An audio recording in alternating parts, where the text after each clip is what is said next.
Hi, this is Brass and we're recording this on September 5th, a Sunday, 2021. And I want to introduce you to a new science, a pseudoscience, that is coming to the fore alongside the COVID con, and it's being promoted by the World Health Organization. Have you heard this term? It's called infodemic. And there are people that study infodemics. And there is a new career for hacks called infodemic management. And all the hack universities are teaching it. And I'm sure at some point there'll be a department of infodemic management. That'll be a growing profession. What is an infodemic? Well, according to the World Health Organization, an infodemic is too much information, including false or misleading information in digital and physical environments during a disease outbreak. Well, let's unpack that one. Too much information. Well, there can be such a thing as too much information, but generally information is something that's valuable. And if you're making an important decision, it's hard to imagine what too much information would be. But according to the World Health Organization, too much information is not a good thing. And this problem of too much information includes false or misleading information in digital and physical environments. I guess physical environments includes people just talking. And this specifically relates to disease outbreaks. Infodemics do. It causes confusion and risk-taking behaviors that can harm health. Oh, isn't that interesting? So too much information causes confusion. And it leads people to do risky things like, I don't know, interact with other human beings. Walking around without masks? That's now considered risk-taking behavior. Infodemics can also lead to mistrust in health authorities. Well, wouldn't that be terrible? Wouldn't that be terrible if we actually called the so-called health authorities to account and asked them to explain their ever-changing stories and their completely illogical and unscientifically sound assertions? We don't want that. We don't want to mistrust our health authorities, and infodemics can cause a mistrust in health authorities. And that might undermine the public health response, which in the last 18 months has included the destruction of countless thousands of small businesses, tens of millions of people losing their jobs in the United States alone, wealth destruction among the population in the trillions, while other people like Jeff Bezos and Bill Gates increase their net worth collectively by almost the same amount, coincidentally. And the World Health Organization goes on to say an infodemic can intensify or lengthen outbreaks when people are unsure about what they need to do to protect their health and the health of the people around them. And now that the population has been conditioned to live in fear of outbreaks and how long outbreaks are going to last, how intense they'll be, we now see infodemics as being the culprit, the root of all evil. And again, what is an infodemic? By their own definition, it's too much information. We don't want too much information. We just want to hear what Tony Fauci and friends have to say. That's what this boils down to. This is a profession. This is being taught in universities. Professors are becoming experts in infodemic management. People are learning infodemic management as a career path. This is happening all over the world. If you do a Google search or a YouTube search, you'll see dozens of training videos. And this is becoming a thing. So let's get a definition here. What is infodemic management? Well, it's the systematic use of risk and evidence-based analysis. Risk-based analysis? What does that have to do with true or false, fact or falsehood. It also involves the systematic use of approaches to manage the infodemic. I don't even know what this guy's talking about. Let me see if I can understand. Infodemic management is the systemic use of risk and evidence-based analysis and approaches to manage the infodemic and reduce its impact on health behaviors during health emergencies. And again, we are being conditioned to believe that there are going to be an endless series of health emergencies. In fact, that is the reality now for, I don't know, most people, certainly a significant percentage of the population. They believe that this scamdemic was real, and they believe it's ongoing, and they believe there's no end in sight, and they believe we are at the risk of another and another and another and another. This was not science. This was not medicine pre-2020. Okay? I hope everybody can remember that there was a world that carried on for thousands of years before 2020. Did we have epidemics? Yes. Did they shut the world down? No, they did not. This is a brand new phenomenon. And to make sure the world stays shut down or stays controlled, because clearly it's not shut down. You know, if Barack Obama wants to have an intimate gathering of hundreds of people to celebrate his birthday, social distancing, masking not required, even in panic-ridden Massachusetts. The laws are suspended for him. And if Gavin Newsom, who has, inflicted hundreds of billions of dollars of damage on the state of California, wants to have an intimate little dinner party with his friends, no mask required. It gets better. 132 member states, I guess they're talking about the UN here, 132 member states signed cross-regional statement on COVID-19 infodemic. This is barely English, but hey, who cares? They've got the money, they can do whatever they want. Let's see, let's read a little bit more about that. Oh boy, here we go. Here are the members. Australia. And looks like, it's not in alphabetical order. I guess I don't know what order they have it in. But Australia has signed on to this. France has signed on to it. The country of Georgia has signed on to it. Indonesia, Latvia, Lebanon. They're the co-authors. Okay, here we go. Australia, Chile, France, Georgia the country, India, Indonesia, Latvia, Lebanon, Mauritius, Mexico, Norway, Senegal, and South Africa, as the co-authors, have the honor to transmit the following statement. Cross-regional statement on infodemic in the context of COVID-19. This is some scary stuff, I have to say. Since the outbreak of COVID-19 and declaration of the pandemic, I love that. It's not whether something has happened or not, or whether something's real or not. It's whether there's a declaration or not.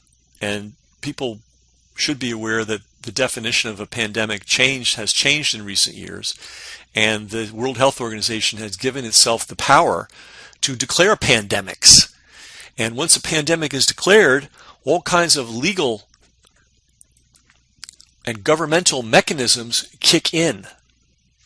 So this is a legal thing. This has nothing to do with science, and certainly has nothing to do with medicine. But in any event, since the outbreak and declaration of the pandemic, the UN Secretary General and other senior leaders of the UN and its institutions have increasingly drawn attention to the challenge of, quote, the infodemic, or misinformation and disinformation pandemic. Quoting the UN Secretary General, quote, as COVID spreads, a tsunami of misinformation, hate, scapegoating, and scaremongering has been unleashed, unquote. Well, if you're talking about misrepresenting science and medicine, I agree with that. There's been a tsunami of that. Hate, yes, I think there's been quite a bit of hate directed at people that dare to question the fraud. Scapegoating, they've absolutely scapegoated people that have decided not to take part in the medical experiment known as the COVID-19 vaccines. And scaremongering, I love this. So they are blaming social media for carrying out, a scaremongering campaign related to COVID. No mention here of NBC, CNN, the BBC, Fox, Le Monde, The Guardian, Reuters, the Los Angeles Times.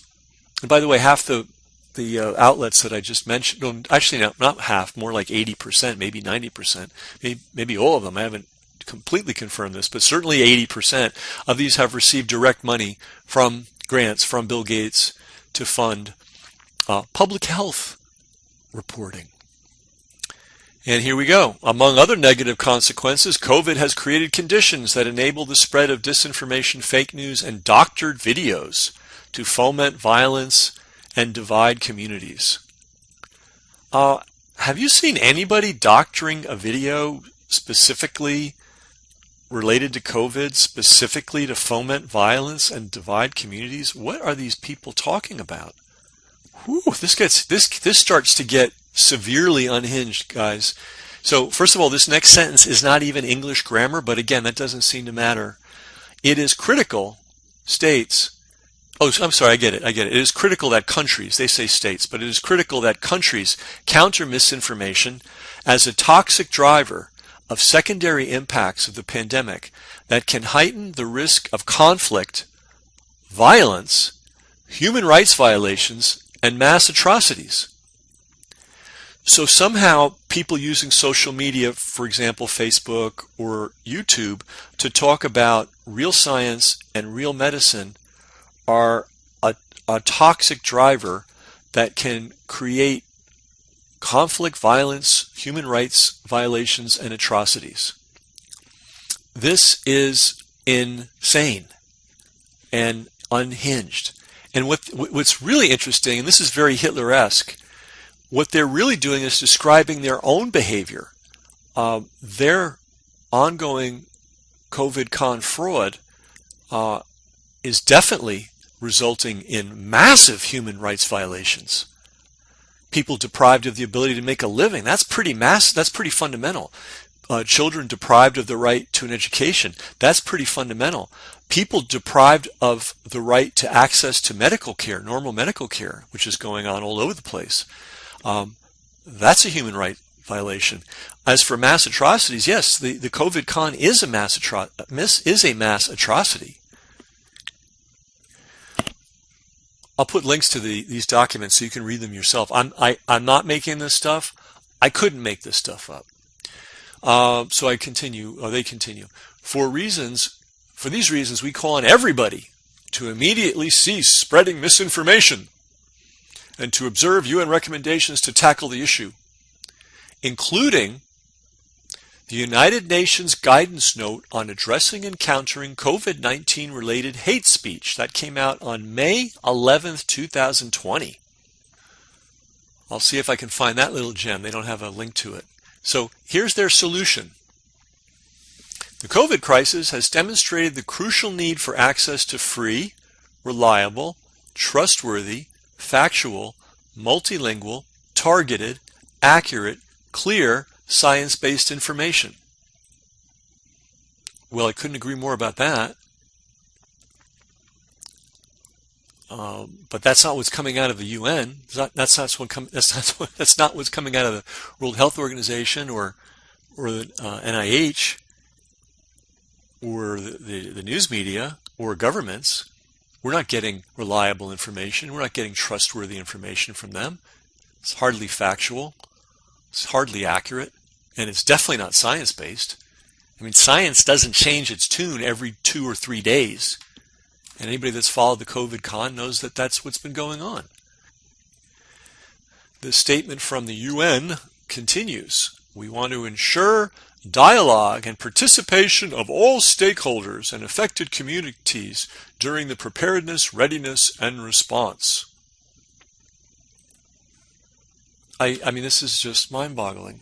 They want to ensure dialogue and participation? Is that why physicians, doctors, scientists, people with a long-standing demonstration of looking after the public welfare are having their social media accounts closed? Is that their definition of ensuring dialogue and participation of all stakeholders? I mean, what bullshit is this? They go on.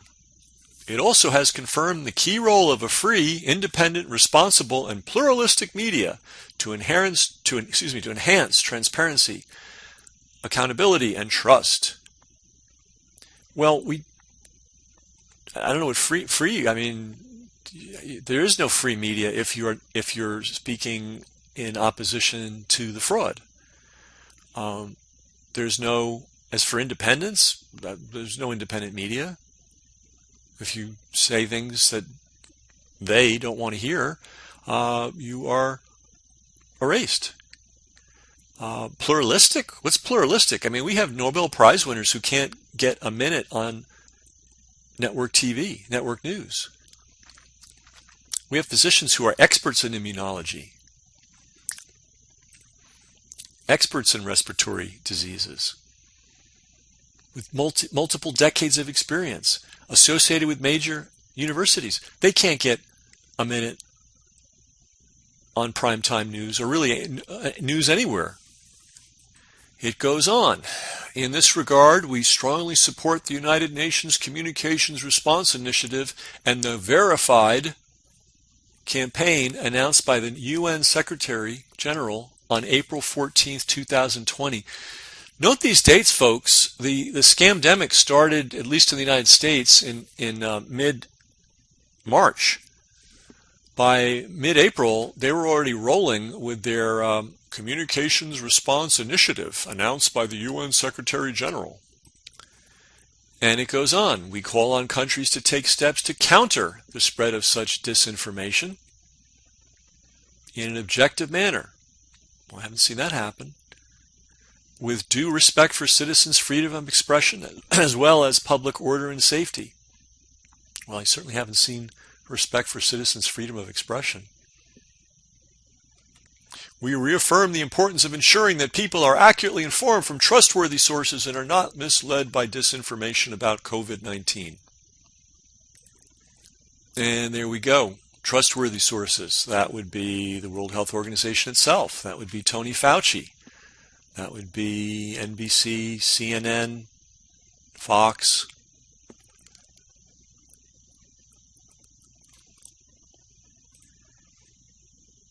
And part of the deal is they want to advance freedom of expression, freedom of the press, and promotion of highest ethics and standards of the press. What a joke that is. The protection of journalists and other media workers. Since when do they need protection? At least in developed countries. The only journalists that ever run into trouble in this world are people in countries where they're telling the truth, which they're not doing in the UK, they're not doing in Canada, they're not doing in the United States. So those journalists are safe. But they're not protecting journalists in other parts of the world who are actually assaulted and sometimes even murdered for speaking the truth. Public trust in science. Well, science says we want to see evidence, and we don't even get the most basic evidence with the COVID con people. Public trust in facts. Well, I think people do trust in facts. Anyway, it goes on and on. So I'll put the links to some of these documents below, so you can see and read this with your own eyes. But again, the key word is infodemic, and the new career path